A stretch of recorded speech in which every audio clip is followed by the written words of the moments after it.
और छत्तीसगढ़ में आज से आचार संहिता लागू हो गई है। छत्तीसगढ़ में निकाय चुनाव 11 फरवरी को होंगे और 15 फरवरी को नगर निगम, नगर पालिका और नगर पंचायत के नतीजे आ जाएंगे। इस बार नगरीय निकाय के चुनाव ईवीएम से ही होंगे और निर्वाचन आयोग ने पंचायत चुनाव की घोषणा भी कर दी है।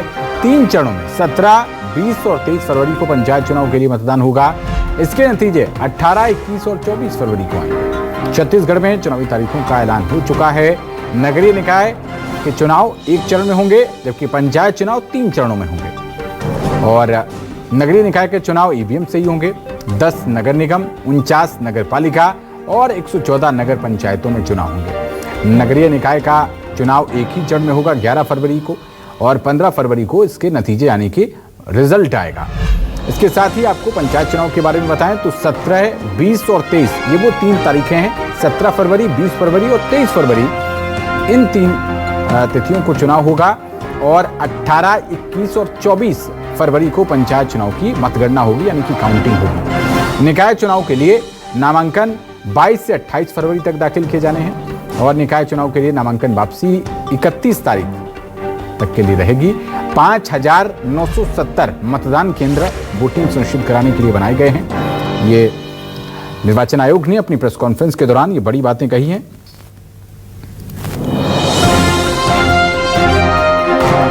राज्य निर्वाचन आयोग के सचिव इस वक्त हमारे साथ मौजूद हैं। सर, जो है अब आचार संहिता छत्तीसगढ़ में जो है लग चुकी है और ऐसे में प्रक्रियाएं कब से शुरू होगी?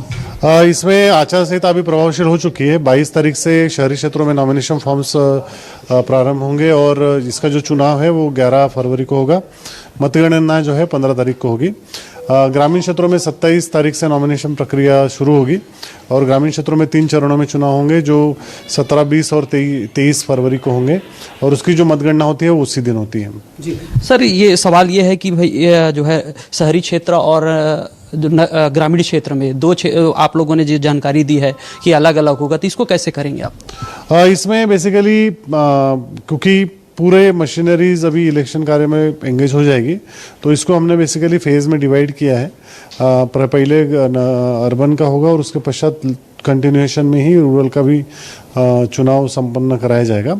इसमें मुख्य रूप से जो टीचर्स हैं उनका ड्यूटी रहता है, बेसिकली पोलिंग पर्सोनल उनका ड्यूटी रहता है और इसके अलावा जो आरओज एआरओज है उसके लिए पर्याप्त संख्या में हमारे पास उपलब्ध है। कितने चरण में कराने वाले हैं चुनाव को? इसमें ग्रामीण क्षेत्रों का जो चुनाव है वो 3 चरणों में होगा। जी, 3 चरणों में। और जो है नगरीय निकाय का वो एक ही चरणों में होगा। एक ही चरणों में होगा।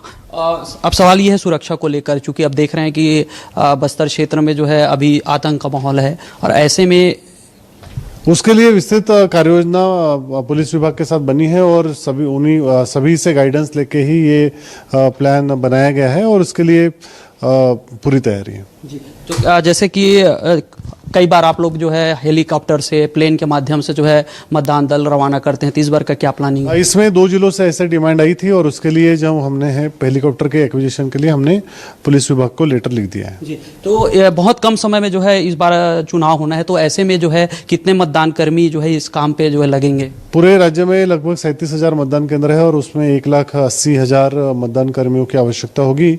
जिले में इससे ज्यादा संख्या में मतदान कर्मी उपलब्ध है। जी, तो देखिए स्पष्ट तौर पे कहा जा रहा है कि 3 चरणों में जो है मतदान होगी और 3 चरणों के में जो है मतदान के लिए जो सारी तैयारियां जो है पूरी हो चुकी है। कैमरामैन जगन्नाथ राव के साथ सत्या राजपूत, न्यूज़ 24 रायपुर।